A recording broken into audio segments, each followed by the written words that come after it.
자, 우리 말씀의 제목을 한번 같이 볼까요? 예배보다 예배자. 옆에 있는 분에게 그렇게 한번 말해줄까요? 예배보다 예배자입니다. 이렇게 말해주세요. 로마서 12장 1절에 보니까요, 너희 몸을 하나님이 기뻐하시는 산 제물로 드리라. 그 이유가 뭘까요? 바로 이것이 너희가 하나님께 드릴 영적 예배니라. 이렇게 이야기합니다. 다시 말하면 예배보다도 예배자가 더 중요하다는 이야기죠. 표면적 예배가 아니라 이면적 예배, 영적 예배의 핵심은 뭐냐 하면 예배보다도 예배자인 우리가 하나님께 드려져야 된다는 거예요. 신명기 10장 17절 말씀에 보면 하나님은 한번 따라해요. 뇌물을 받지 않으신다. 이렇습니다. 너희의 하나님 여호와는 신의 신이시며 주의 주시요 크고 능하시며 두려우신 하나님이시라. 사람을 외모로 보지 아니하시며 뇌물을 받지 아니하시고, 이렇게 이야기해요. 여기서 뇌물이란 예배 행위를 말합니다. 예배를 뇌물 드리시듯 드린다. 무슨 뇌물일까요? 예배를 뇌물 드리는 것처럼 드린다. 그죠? 신에게 잘 보여서 자신의 목적을 이루는 어떤 행위로 예배하는 거. 신에게 잘 보이기 위한 거. 이것을 뇌물처럼 드리는 예배. 하나님은 이런 뇌물을 받지 않으신다. 이렇게 이야기하는 겁니다. 예배의 주인은 하나님이시고 예배의 핵심은 하나님이시잖아요. 근데 예배의 중심이 하나님에게서 자신의 목적으로 내려올 때에 하나님은 그러한 예배를 이면적이고 영적인 예배로 받지 않으신다는 거예요.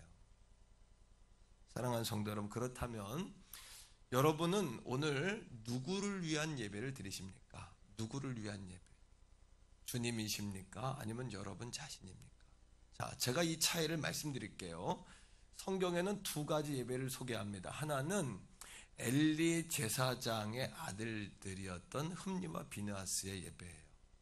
그들은 하나님께 예배에 대한 열심은 있어요. 하지만 백성들이 가지고 온 하나님의 제물을 자신들의 갈고리를 꽂아가지고 좋은 제물은 자기들이 먼저 갖습니다. 성전에서 수종드는 여인들하고 동침합니다. 그런데 예배에는 열심이에요. 예배는 열정인 거예요. 자, 사무엘상 2장 17절 이렇게 이야기해요. 이 소년들의 죄가 여호와 앞에 심히 크면 그들이 여호와의 제사를 멸시함이었더라. 하나님의 제사를 멸시한 거예요. 심지어 블레셋과 전쟁이 벌어졌습니다. 그때 법궤를 메고 갑니다.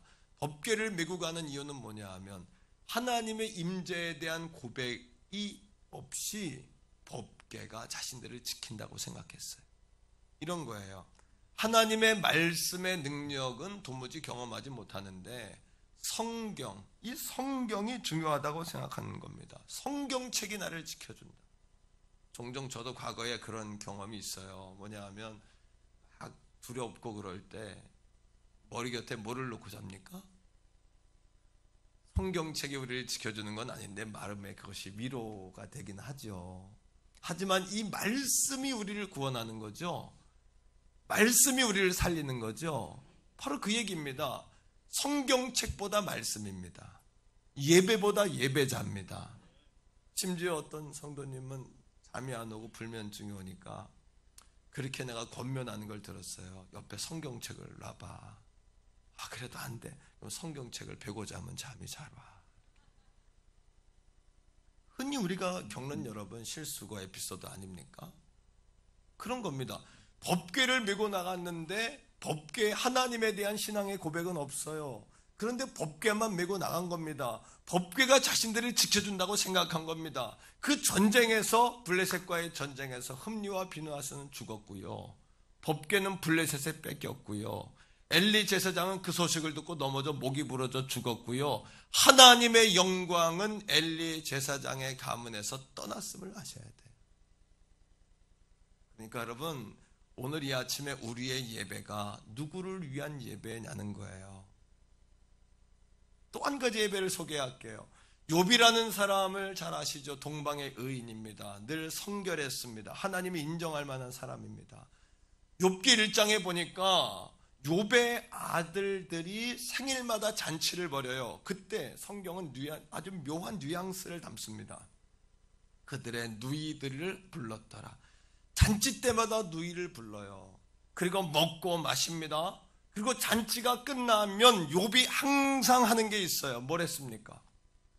그들을 불러다가 명수대로 번제의 제물을 잡아 하나님께 제사를 드린 거예요. 자, 욥기 1장 5절은 이렇게 이야기합니다. 들어보세요. 그들이 차례대로 잔치를 끝내면 욥이 그들을 불러다가 성결하게 했습니다. 아침에 일어나서 그들의 명수대로 번제를 드렸으니 이는 욥이 말하기를 혹시 내 아들들이 죄를 범하여 마음으로 하나님을 욕되게 할까 함이라. 욥의 행위가 항상 이러하였더라. 따라합니다. 항상 이러하였더라. 엘리 제사장과 욥의 여러분 예배의 차이가 뭘까요? 바로 누구를 위한 예배냐라는 거예요. 욥은 하나님과의 관계가 너무나 중요했어요.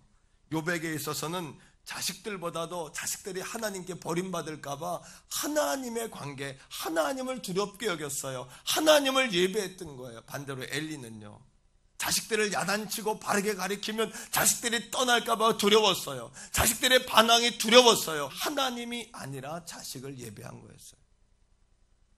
오늘 본문의 23절, 요한복음 4장 23절은 이렇게 이야기합니다. 하나님은 자기에게 이렇게 예배하는 자를 찾으시느니라. 예배가 아니라 따라합니다. 예배하는 자. 하나님은요, 오늘도 예배를 찾지 않습니다. 예배하는 자를 찾습니다. 이 얘기가 무슨 얘기일까요? 정말 하나님 보실 때는 예배다운 예배가 적다는 거예요. 하나님이 찾으신다는 것은 여러분 너무나 많으면 뭐하러 찾습니까? 그죠? 너무나 흔하면 뭐하러 찾습니까? 그런데 그런 자들이 없다는 거예요. 그러니까 그런 예배가 없으니까, 그런 예배자가 없으니까 그런 예배자가 적다는 이야기예요. 여러분, 예배의 정의는 뭐냐 하면 내가 가치 있는 것을 소중하게 여긴다, 이런 뜻입니다. 한번 따라합니다. 가치 있는 것을 소중하게 여긴다, 사랑한다. 그러니까 우리가 가치 있다고 여기는 걸 소중하게 여깁니다. 이게 예배입니다. 가치 있다고 여기는 걸 사랑합니다. 이게 예배입니다. 그래서 영어로 예배를 월십이라고 그러죠. 월스라는 단어에 SHIP라는 십이라는 단어를 붙인 거예요. 월스라는 이야기는 가치 있다, 이런 이야기입니다. 예배의 행위는 내가 정말 하나님께 가치를 두었습니다. 그러하게 하나님을 사랑합니다, 이런 얘기예요. 내가 하나님께 가치를 두었습니다. 그러하게 내가 하나님에게 푹 빠졌습니다, 이런 이야기예요. 그러니까 우리 사람들은요, 가치 있게 여기는 사람을 만나기를 좋아해요. 그죠? 사람은요, 가치 있는 장소에 가고 싶어 하고요, 그래서 명문대를 가고 싶어 하고, 대기업을 가고 싶어 하고, 또 교회도 여러분 그렇게 이름이 있고 좀 더 좋은 교회, 그런 교회를 찾는 거 아니겠습니까? 가치 있는 것에 여러분 마음을 두지 않습니까? 오늘 본문에 나오는 사마리아 여인, 그녀의 가장 중요한 가치가 뭐였을까요? 자, 오늘 함께 읽습니다. 자, 16절로 18절이에요. 사마리아 성을 지나가다가 수가성의 한 여인을 만났어요. 그 여인을 주님께서 만나주시는 장면이 요한복음 4장이에요. 16절에 그 여인의 가치를 보게 됩니다. 시작. 이르시되 가서 네 남편을 불러오라. 17절. 여자가 대답하여 이르되 나는 남편이 없나이다. 예수께 이르시되 내가 남편이 없다는 말이 옳도다. 18절. 너에게 남편이 5이 있고 지금 있는 자도 내 남편이 아니니 내 말이 참되도다. 계속해서 반복되는 단어. 그녀의 가장 가치 뭡니까? 남편이었어요. 남편. 그러니까 남편을 계속해서 갈아요. 이 남편을 만나서 만족이 없으면 또 남편을 바꿔요. 왜? 그녀의 인생의 가치는 남편에게 있어요. 내가 좋은 남자를 만나는 것이 인생의 목표예요. 마찬가지입니다. 오늘 이 아침에도 여러분들이 자식에게 가치를 둔 사람은 계속해서 자식에게 집착을 해요. 그게 뭐냐면 예배예요. 그게 예배. 하나님에게 가치를 둔 사람은 계속해서 하나님에게 집중해요. 그게 뭐냐면 예배예요. 예배. 어떤 사람은 돈에 계속 집착을 해요. 그게 뭐냐면 예배. 그게 무릎을 꿇다라는 의미입니다. 가치를 뒀다 월십이라는 이야기예요. 어떤 사람은요, 인생의 목표, 그에게 계속해서 여러분 가치를 둡니다. 그리고 계속해서 무릎을 꿇습니다. 집중합니다. 어떤 사람은 남편에게, 어떤 사람은 아내에게, 어떤 사람은 자식에게, 어떤 사람은 돈에게, 어떤 사람은 인생의 목표에, 어떤 사람은 학교에, 어떤 사람은 자신의 어떤 여러분 인생의 어떤 보람에 가치를 겁니다. 가치를 둔다는 것이 예배한다는 뜻이에요. 저 중에 어떤 성도님을 신방했어요. 그 성도님이 이런 이야기 했습니다. 목사님, 재산도 건강도 다 잃고 깨달은 게 있대. 재산도 잃고 건강도 잃고 깨달은 게 있답니다. 뭡니까? 그랬더니 내 손에 있다고 내게 아니었습니다. 하나님이 손에 쥐어줬기 때문에 내 것이 됐다는 거예요. 하나님이 가져와라 하면 언제든지 놓아야 한다는 걸 깨달았다는 거예요. 그래서 하나님이시구나, 하나님이 허락해 주셔야 하는구나, 모든 주권은 하나님께 있구나. 아멘입니까? 죄송해요. 어떤 성도님이 또 그런 얘기예요. 목사님, 어제 밤까지도 내 남편하고 참 좋게 지냈는데 새벽에 세상을 떠나는 모습을 보면서 그런 마음을 가졌대. 내 남편도 내 것이 아니구나. 그리고 지금 내가 살아있지만 내 눈앞에서 그런 현장을 목격한 이후부터는 내가 지금 살아있는 게 아니구나. 하나님이 그저 붙잡아 주시는 거구나. 그냥 촛불과 같은 나를 그 태풍에 꺼지지 않도록 하나님이 막아주시는 거구나. 그래서 겸손하게 됐다는 거예요. 그리고 하나님이시구나. 하나님이 허락해 주셔야 하는구나. 하나님이 기회를 주셔야 하는구나. 모든 주권은 다 하나님께 있구나. 이게 뭔지 아세요? 이게 예배예요. 예배. 예배라는 것은 가치를 두는 거예요. 예배라는 것은 인정하게 된 거예요. 예배라는 것은 그 상황 앞에 무릎을 꿇는 거예요. 이게 예배예요. 예배. 그리고는 마지막 그 성도님이 제게 한 얘기가 있어요. 하나님께서 다시 기회를 한 번만 더 주신다면, 건강의 기회, 물질의 기회, 재기의 기회를 한 번만 더 주신다면, 이렇게 안타까워하셨어요. 그래서 제가 간절히 축복해서 하나님 한 번 더 기회 주실 줄 믿습니다. 승리하리라, 번성하리라, 충만하리라, 지배하리라. 할렐루야. 제가 아주 강력하게 선포를 했습니다. 이게 예배예요. 예배. 2020년 다니엘 프로젝트를 통해서 우리가 배운 가장 값진 게 뭐냐? 예배예요. 뭡니까? 늘 제가 고백적으로 좀 이야기하는 게 있지 않습니까? 그리스도인들에게 잘 되는 것도 잘 되는 것과 안 되는 것도 잘 되는 것이다. 왜? 하나님의 주권 아래 우리가 있기 때문이에요. 필리핀 출국을 2번이나 여러분 데스크 앞에서, 그 출입구 앞에서 거절당한 우리 아이들이, 좌절하고 돌아온 우리 아이들이 일주일 만에 얼마나 성숙해진 줄 아십니까? 어른들이 체험적으로 한 50, 60된 어른들이 체험적으로 할 수 있는 고백을 우리 아이들의 입에서 고백하는 거예요. 체험적으로. 그게 뭔지 아세요? 하나님이 허락하지 아니하시면 그 무엇도 할 수 없습니다. 이게 우리 아이들의 입에서 나온 이야기예요. 할 수 없음을 통하여 철저하게 배운 인생의 진리예요. 한번 나같이 고백적으로 말합니다. 하나님께서 허락하시지 않으면 그 무엇도 할 수 없습니다. 이게 뭐냐 하면 인정하는 게 예배예요.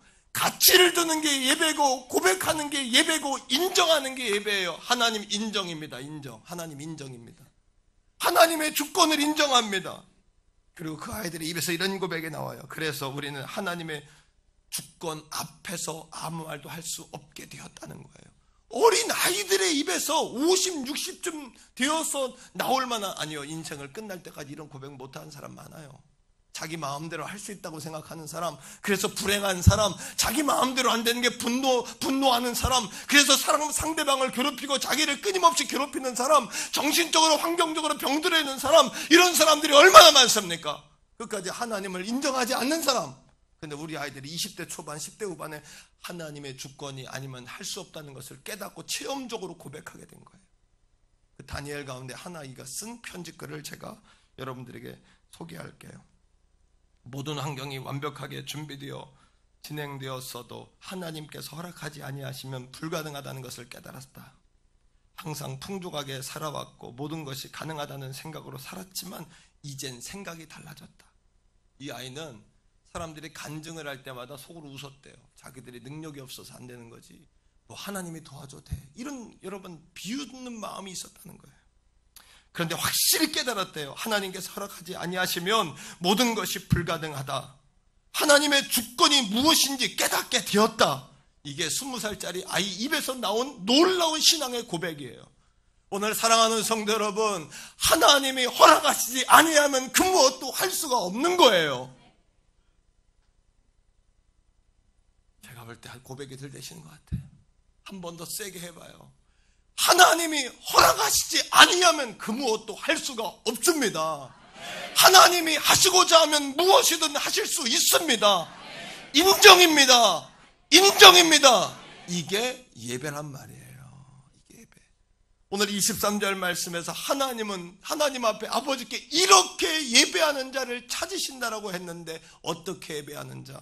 모든 주권이 하나님 앞에 있음을 인정하고 영광과 찬양과 존귀를 하나님 홀로 받으셔야 합니다라고 고백하는 그러한 예배자 말입니다. 하나님은 그런 예배자를 찾으시는 거예요.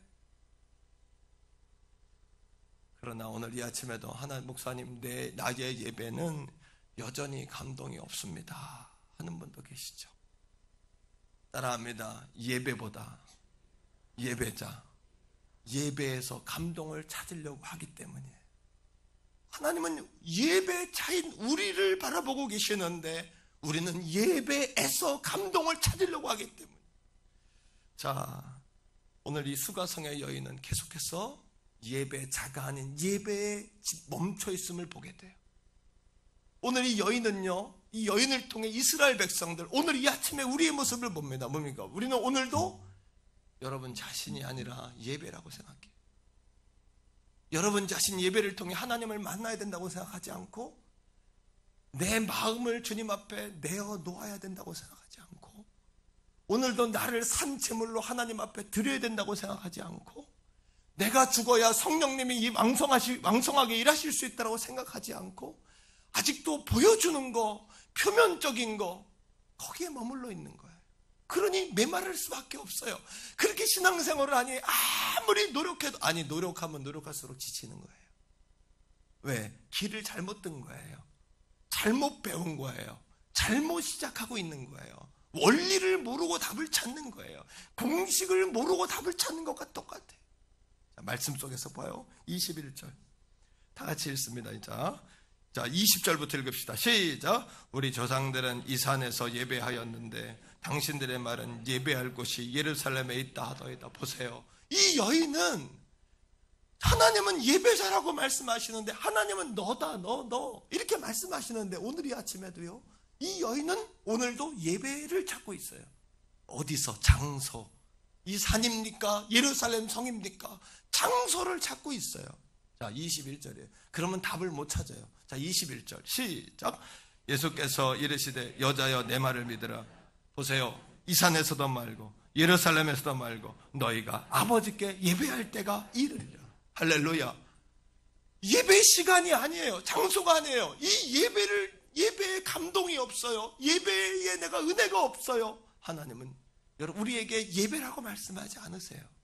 뭐라고 이야기합니까? 이 산에도 아니고 저 산도 아니고 너희가 아버지께 예배할 때가 온다. 아버지께. 다시 말하면 하나님과, 왕이신 하나님과 백성인 우리, 아버지이신 하나님과 자녀인 우리, 나 신이신 하나님과 그의 백성인 우리, 예배자, 나를 꺾어. 다시 말하면 성령이 오시기를 그냥 기다리지 말고 여러분들의 마음을 내어드리셔야 돼요. 내 마음을 주님 앞에 끄집어내셔야 돼요. 자, 22절이에요. 계속해서 강조점이 어디 있나 보세요. 예수님의 강조점. 사마리아 여인은 장소와 예배에 관심이 있지만 예수님은 예배자예요. 계속해서 22절입니다. 시작. 너희는 알지 못하는 것을 예배하고 우리는 아는 것을 예배하노니 이는 구원이 유대인에게서 남이더라. 너희는 알지 못하고, 오늘 이 아침에 우리가 예배에 머물러 있다면 하나님의 마음을 알지 못하고 예배하는 거예요. 하나님의 마음은 예배가 아니라 예배 드리고 있는 여러분, 예배자의 하나님의 관심 있는 것으로 깨닫기를 축복해요. 어떤 오늘 이 아침에도 이 예배의 현장에서 예수님의 십자가의 보혈의 은혜로 구원함을 받고 구속함을 받아서 내가 여러분 모든 것에 자유함을 입어서 하나님의 잔치상에 초대받은 하나님의 축제장에 초대받은 아멘이십니까 여러분? 이것이 바로 아버지께 참되게 예배하는 자의 의미예요. 그 예배의 자 말입니다. 여러분, 에스겔서 47장에 천사가 에스겔을 데리고 성전에 이렇게 갑니다. 그때 성전 문지방에서 물이 막 솟아나오는 환상을 보는 거예요. 그죠? 물이 막 흐르는데 에스겔의 발목을 채워요. 처음에는요. 그 다음 무릎까지 차오르고, 그 다음 어디까지? 허리까지 차오르고, 그 다음은요 머리를 다 덮어버리는 거예요. 이 강물이 막 이게 뭐냐면 성전에서 흘러나오는 시원한 샘물이에요. 여러분, 이 시원한 샘물을 맛보게 되길 축복해요. 성전에서 문지방에서 흘러나오는 이 생명수를 여러분 맛보셔야 돼요. 그 생명수를 어떻게 맛볼까요? 이 생명수가 막 흘러넘치는데 막 강들이 살아요. 막 강들이 살고 썩은 바닷물이 막 회복되고 물고기가 살고 막 물이 흐르는데 여러분 수목이 살고 열매가 맺히고 막 사는 역사가 일어나요. 할렐루야. 그런데 여러분, 짐벌과 갯벌 다 사는데 그 안에 소금을 머금고 땅을 열지 않는 짐벌과 갯벌은 살지 못하는 거예요. 오늘 이 아침에도 사랑하는 성도 여러분, 짐벌과 갯벌이 되지 않기를 축복합니다. 그냥 소금기를 꽉 틀어주고 예배 잘하고 주님은 말씀하시는데도 여전히 나는 예배라고 말씀하는 누군가, 그 사람이 되지 않기를 축복해요.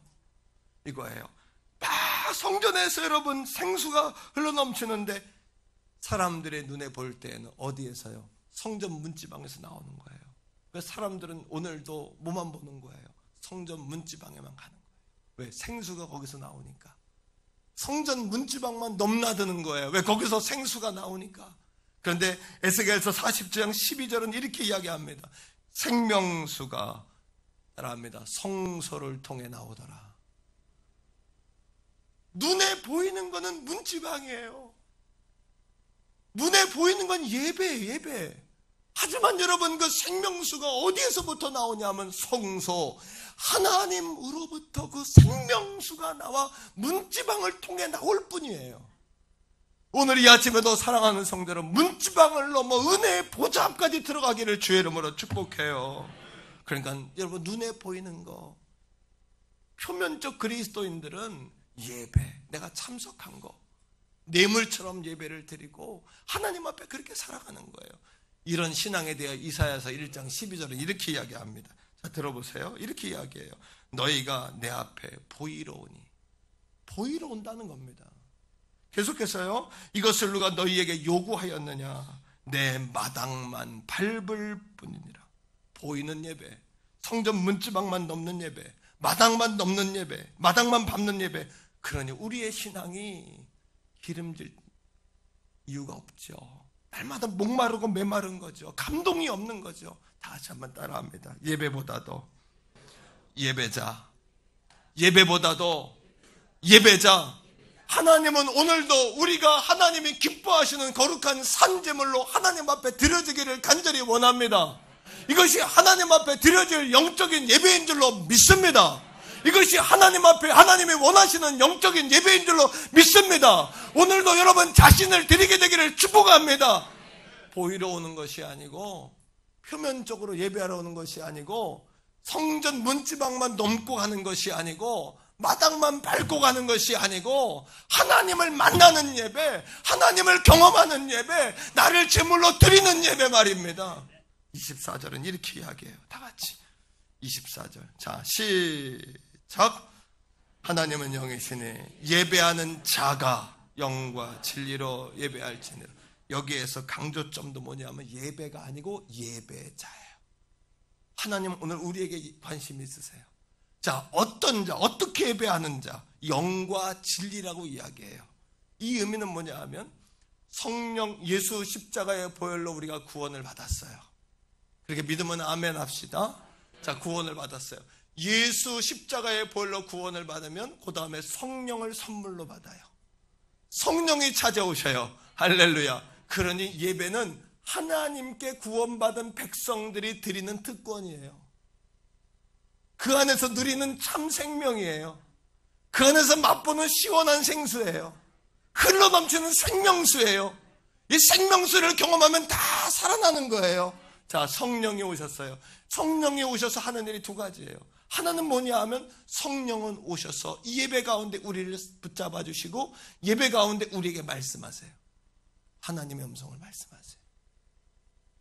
예배는 쌍방이지 일방이 아니에요. 하나님이 부으시는 걸로 끝나는 것도 아니고 우리가 하나님께 나아가는 걸로 끝나는 것도 아니에요. 예배는 하나님과 우리의 사귐이고 만남이에요. 아멘이세요, 여러분? 사귐과 만남이에요. 성령님은 말씀하세요. 오늘도 우리에게 말씀하세요. 말씀하시고 우리를 그 진리를 말씀하시고 진리 가운데 행할 수 있도록 힘을 주세요. 이게 영과 진리의 의미예요. 성령님은 말씀하신다. 그리고 그 진리를 따라 행할 수 있도록 힘을 주신다. 그러니까 하나님께 예배하는 자는 구속함을 받은 백성으로서 성령의 붙들림을 받고 성령의 말씀과 성령의 진리를 따라 행하게 하심의 지시를 따라 움직이는 그 참 예배자가 하나님이 받으시는 예배자라는 거예요. 이게 영적 예배자, 내면적 예배자, 이면적 예배자. 할렐루야. 자, 오늘부터 우리 예배가 표면적 예배가 아니라 이면적 예배가 되기를 축복해요. 표면적 유대인, 유대인이 아니요 이면적 유대인이 유대인이요 육체, 할례는 육체가 아니라 여러분 마음의 할지니라 그랬어요. 마침내 예배하게 되시기를 축복합니다. 마침내 예배하게 되시기를 축복해요. 자, 신명기 8장 16절 말씀에 마침내 하나님의 뜻은 우리에게 복 주는 데 있다 그랬어요. 때로는 낮추기도 하고 시험을 주기도 하고 연단하고 훈련하세요. 이 목표가 뭐냐면 복을 주려 하시기 위함이래요. 자, 잘 보세요. 복을 주려 하기 위해서요. 그 다음에 이 복의 의미가 히브리어로 따라합니다. 바라크. 바라크의 의미가 뭔지 아시죠? 우리가 무릎을 꿇는 거예요. 하나님 앞에 복을 주려 하신다. 하나님 복 주려 하신다. 결국에는 우리를 예배하게 하려고 하시는 거예요. 왜? 예배하면 하나님의 복을 받아요. 다시 따라합니다. 복 주려 하심이라. 무릎 꿇게 하십니다. 마침내는 예배하게 하려 하십니다. 그리고 복 주려 하십니다. 할렐루야. 이게 믿음의 공식이에요. 복 주려 하십니다라는 뜻의 의미는 바라크예요. 바라크. 바라크는 무릎을 꿇는 거예요. 우리가 무릎을 꿇으면 하나님이 바라크하세요. 우리가 예배하면 하나님 우리를 바라크하세요. 하나님의 주권을 인정하면 바라크하세요. 태교원 성결교회가 2020년을 리얼 크리스천으로 여러분 승리하기를 축복합니다. 그러려면 하나님 앞에 바라크하셔야 돼요. 무릎 꿇으셔야 돼요. 아버지 앞에 예배하셔야 돼요. 예배자가 되셔야 돼요. 나는 죽고 예수로 살아야 돼요. 산재물이 돼야 돼요. 예배가 아니라 예배자가 되셔야 돼요. 리얼 크리스천이 되셔야 돼요. 영적 그리스도인이 되셔야 돼요. 표면적 그리스도인이 아니라 내면적 그리스도인이 되셔야 돼요. 기도보다 기도자고요. 전도보다 전도자고요. 예배보다 예배자가 되셔야 되고요. 예물보다 예물을 드리는 헌제자가 되셔야 될 줄로 믿습니다, 여러분. 지난 주간에 말씀을 읽다가 시편 18편 28절 29절로 하나님을 예배하게 됐어요. 예배는 이렇게 하나님께 모여 예배하는 이런 공동체 예배도 있지만 하나님 앞에 찬송을 통해 말씀을 통해 하나님을 만나는 예배를 드릴 수가 있어요. 우리가 그 예배를 주중에 제가 하나님 앞에 드린 거예요. 하나님 만나주셨어요. 시편 18편 28절로 29절은 주께서 나의 등불을 켜시며 여호와 내 하나님이 내 흑암을 밝히시리이다. 내가 주를 의뢰하고 적군을 향해 달리고 내 하나님을 의지하고 담을 뛰어넘나이다. 이런 말씀이에요. 자, 제가 하나님께서 말씀을 통해 제게 말을 걸어오셨어요. 주께서 나의 등불을 켜시며, 이 말씀에 저는 하나님께 이렇게 대답했어요. 하나님, 저는 지금 여러 가지 숙제들로 마음이 어둡습니다. 나는 이 어두움 때문에 지쳐서 어둠을 어떻게 몰아낼지 생각도 못하고 있었는데, 그래서 앞이 보이지 않는 어두움에 어디로 가야 할지 몰라 곤고했는데, 내 힘으로 도저히 극복할 수 없는 어두운 제 마음에 등불을 켜주신다니 감사합니다. 하나님 만난 거예요, 말씀을 통해서. 그다음 하나님 제가 또 이렇게 말씀하셨어요. 여호와 내 하나님이 내 흑암을 밝히시리이다. 그랬군요, 하나님. 제가 하나님께 대답했어요. 그랬군요, 하나님. 이 어둠의 정체가 흑암이었군요.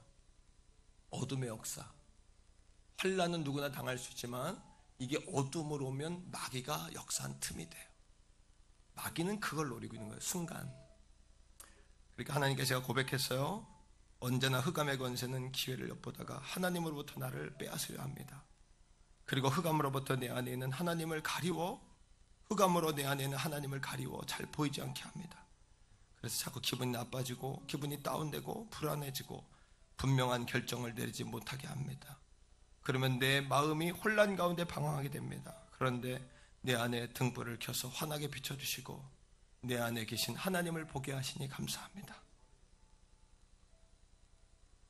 하나님 또 제게 말씀하셨어요. 내가 주를 의뢰하며 적군을 향해 달리며.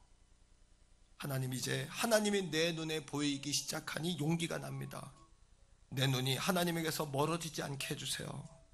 여전히 허약한 팔과 다리지만, 몸이 약해서 지치고 피곤하지만 주님의 이름을 부르며 적진을 향해 달립니다. 주여, 믿음의 방패로 소나기같이 쏟아지는 불화살을 막으며 성령의 검 하나님의 말씀을 높이 들어 두려움과 걱정의 목을 베어버릴 겁니다. 하나님 또 제게 말씀하셨어요. 내 하나님을 의지하고 담을 뛰어넘어라. 하나님, 그렇습니다. 적들이 나를 자주 자신들의 성 안에 가둡니다. 그래서 나는 두려워지고 피곤하고 곤고하고 지치게 됩니다. 하지만 주를 앙망하는 자에게 주시는 새 힘으로 독수리처럼 날개쳐 성벽을 뛰어넘겠습니다. 더 이상은 원수들의 말을 듣지 않겠습니다. 원수들의 속임수의 성벽에 더 이상은 갇히지 않겠습니다. 내 하나님만을 예배하고 바라보겠습니다. 오 주님, 나는 여전히 어리고 약하고 어리석습니다. 여러분, 말씀과 기도로 하나님과 대화하고 예배했어요. 하나님을 만난 거예요. 그렇게 예배하고 나니까 마음의 평안이 회복됐어요. 하나님의 나라가 임한 거죠. 이겁니다, 여러분. 하나님의 나라가 임하면 하나님이 우리를 다스려요.